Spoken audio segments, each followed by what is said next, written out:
ఓం ఓం శ్రీమాత్రే నమః. శ్రీ లలితా సహస్రనామ స్తోత్రం 63వ శ్లోకం. సుప్తా ప్రాజ్ఞాత్మికా తుర్యా సర్వావస్థా వివర్జిత సృష్టికర్త్రీ బ్రహ్మరూపా గోప్త్రీ గోవిందరూపిణి. సుప్త కరచరణాదులు స్థూల శరీరం, అంతఃకరణ చతుష్టయం అంటే మనస్సు, బుద్ధి, చిత్తము, అహంకారం, పంచతన్మాత్రలు అనగా శబ్ద, స్పర్శ, రూప, రసగంధములు ఇవన్నీ కలిసిన మనోమయమే సూక్ష్మ శరీరం. పూర్వజన్మ కర్మ వాసనా సంచయమే కారణ శరీరం. కారణ శరీరం యొక్క అనుభవం గాఢ నిద్ర. గాఢ నిద్రలో మనోబుద్ధులు, దేహేంద్రియములు ప్రాణమునందు లయించి ఉంటాయి. గాఢ నిద్ర యొక్క రూపం, అవస్థ శూన్యం, నిరామయం, నిరూపం, నిర్వికారం, నిర్వికల్పమగు స్థితి పరమాత్మ రూపం. అదే సుషుప్తి. ఈ అవస్థలో జ్ఞానస్పర్శ ప్రకాశం మాత్రమే ఉంటుంది. అందుకే గాఢ నిద్ర నుండి లేచినవాడు నాకేం తెలియదు, నిద్రలో నేను మరచాను అని అనగలుగుతూ ఉన్నాడు. జ్ఞానానందమయం దేవం నిర్మలం, ఏ వికారము లేని జ్ఞానస్వరూపం సుషుప్త్యావస్థ. దానికి కారణమైనది, సాక్షి అయినది అమ్మ సుప్తాగా పిలువబడింది. ఓం ఐం హ్రీం శ్రీం సుప్తాయై నమః. ప్రాజ్ఞాత్మిక కారణదేహ వ్యవహారం నిద్ర. మనోబుద్ధులు ప్రాణమునందు లీనమైనప్పుడు ఏర్పడునది గాఢ నిద్ర. అదే సుషుప్తి. జ్ఞాన ప్రకాశంతో నిండి ఉంటుంది. ఈ స్థితి యందు జీవి జ్ఞాన రూపంలో ఉంటాడు. జ్ఞానమును, ఆనందమును పొందిన జీవి పేరు ప్రాజ్ఞుడు అంటారు. ప్రజ్ఞానం బ్రహ్మ. ప్రజ్ఞ జ్ఞానమును, ఆనందమును సాధించుటకు మూలం. ప్రజ్ఞకు కారణం ఆత్మశక్తి. వ్యష్టి జీవిని ఈ దశలో ప్రాజ్ఞుడని, సమస్త జీవ సమూహమును ఈశ్వరుడంటారు. ఈ అవస్థలో జీవి స్వరూపస్థితిలో ఉంటాడు. స్వరూపస్థితి రూపం పరాశక్తి. ప్రజ్ఞకు ఆత్మయగు జగన్మాత ప్రాజ్ఞాత్మిక. ఓం ఐం హ్రీం శ్రీం ప్రాజ్ఞాత్మికాయై నమః. తుర్యా శుద్ధ చైతన్యమే బ్రహ్మ పదార్థం. బ్రహ్మమును అవగాహన చేసుకున్నటకు సాధనావస్థలు 3: జాగ్రత్త, స్వప్నము, సుషుప్తులు. స్థూల శరీరమునందు అభిమానం ఉండుటే జాగ్రత్త. శరీరమును నడిపించున్నది మనోమయమగు సూక్ష్మ శరీరం. అట్టి సూక్ష్మ శరీరమునే ఆత్మగా తలచుట అన్నది స్వప్నం. స్వప్నమనగా కళ. కళలోని దృశ్యములు, అనుభవములు శాశ్వతములు కావు. మెలకువ కలిగిన మరుక్షణంలో మరుపుకు వచ్చుట సహజం. ఇక మనస్సును నియమించున్నది బుద్ధి. బుద్ధి కర్మానుసారిణి. గత జన్మ సంస్కార భావనలే బుద్ధికి రూపం. వర్తమాన జన్మకు మూలం కూడా. అదే కారణ శరీరం.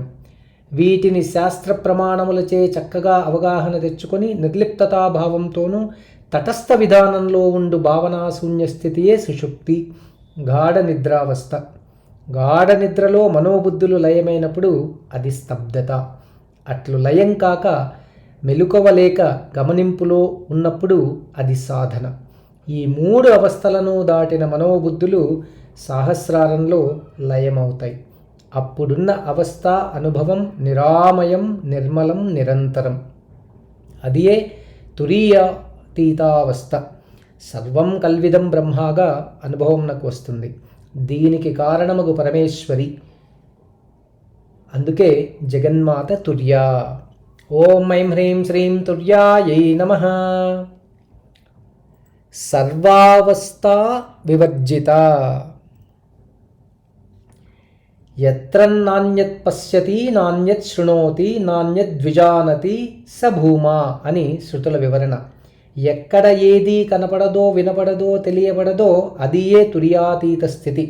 అదే 3 అవస్థల నుండి విడువబడిన అవస్థ తురీయం. ఇంద్రియాలు మనస్సునందు, మనస్సు బుద్ధి యందు, బుద్ధి చిత్తమందు, చిత్తము అహంకారమునందు లయమవుతుంది, నిర్వికల్పమవుతుంది. అదియే అహం బ్రహ్మాస్మి, తాను తప్ప మరెవరూ లేని కాని పరావస్థ, అదే చైతన్యావస్థ. అట్టి చైతన్యమునకు రూపముగు పరమేశ్వరి సర్వావస్థ వివర్జిత. ఓం ఐం హ్రీం శ్రీం సర్వావస్థ వివర్జితాయై నమః. సృష్టికర్త్రి, నిరామయం నిరాలంబం నిరంతరం అగునది పరాశక్తి చైతన్య రూపిణి. ఏకం సత్ బహుదా వదంతి, తానొక్కటైనను ఎన్నో విధములుగాను ఎన్నో రూపములతోనూ కనపడుతూ ఉన్నది పరమేశ్వరి. అదియే ఆమె ప్రతిభ. సర్వభూతములను సంకల్పమాత్రమున సృష్టించున్నది జగన్మాత. సర్వమునకు బీజరూపం పరాశక్తి. తన సంకల్పం చేత త్రిగుణములను సంఘటితపరచి తాను మూల ప్రకృతిగా మారుతోంది. జీవులను వారి వారి కర్మానుసారం దేవత, మానవ, పక్షి, క్షేత్రాది శరీరములుగా నిర్ణయిస్తోంది పరమేశ్వరి. దీనినే సృష్టి రచనగా చెప్పవచ్చును. దీనికంతయు మూలం జగన్మాత. అందుకే అమ్మ సృష్టికర్త్రి. ఓం ఐం హ్రీం శ్రీం సృష్టికర్త్రీ నమః. బ్రహ్మరూప, సృష్టికి కారణమగునది రజోగుణం. త్రిగుణములను సంఘటితపరచు శక్తి పరాశక్తి. సృష్టి కారణమగు పరమేశ్వరీ రూపం బ్రహ్మస్వరూపం, రజోగుణమునకు ప్రతీక. అందుకే అమ్మ బ్రహ్మరూపంగా ప్రకాశించుచున్నదని వసిన్యాది దేవతల మాట. ఓం ఐం హ్రీం శ్రీం బ్రహ్మరూపాయై నమః. గోప్త్రీ, సమస్తభూతాని పాలయన్ రక్షకో భవతి ఇది గోప్తా. సమస్త సృష్టిని రక్షించువాడు, పాలించువాడు గోప్తుడు. గోపనం అనగా రక్షణ. జననం మొదలు మరణం వరకు ఉండునదే పాలన. రక్షణలు, పాలనకు మూలమగునది సాత్విక గుణం. స్వమాయయా స్వమాత్మానం సంవృణోతీతి గోప్త్రీ. తన మాయను తానే ఆశ్రయించుకుని జగత్తును సృష్టించున్నది, పాలించున్నది పరాశక్తి. సృష్టి, పాలనలు కర్మలు. కర్మలందు దాగియున్న చైతన్య శక్తి తత్వం. అందుకే అమ్మ గోప్త్రీ. ఓం ఐం హ్రీం శ్రీం గోప్త్రీ నమః. గోవిందరూపిణి, గోభిర్వాణీభిః విందంతే వేత్తి వేదాంత వాక్యైరితి వా గోవిందః. వేదాంత వాక్యములచే వివరించుట వలన గాని, విష్ణు సహస్రనామాది స్తోత్రములచే గాని తెలియబడువాడు గోవిందుడు. గోవింద ఇతి లోకస్త్వాం స్తోష్యంతి భువి శాశ్వతం. జగత్తును పోషించు కారకత్వమునకు రూపం గోవింద రూపం. జగత్తును పాలించటం రక్షణ ముఖ్యమైనది. రక్షణమునకు రూపం కారణం గోవిందుడు.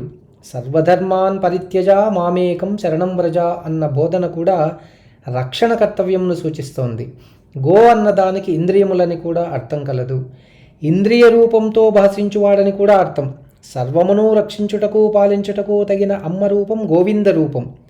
అందుకే సర్వపాలనను, రక్షణను నిర్వహించు జగన్మాత గోవింద రూపిణి. ఓం ఐం హ్రీం శ్రీం గోవింద రూపిణ్యై నమః.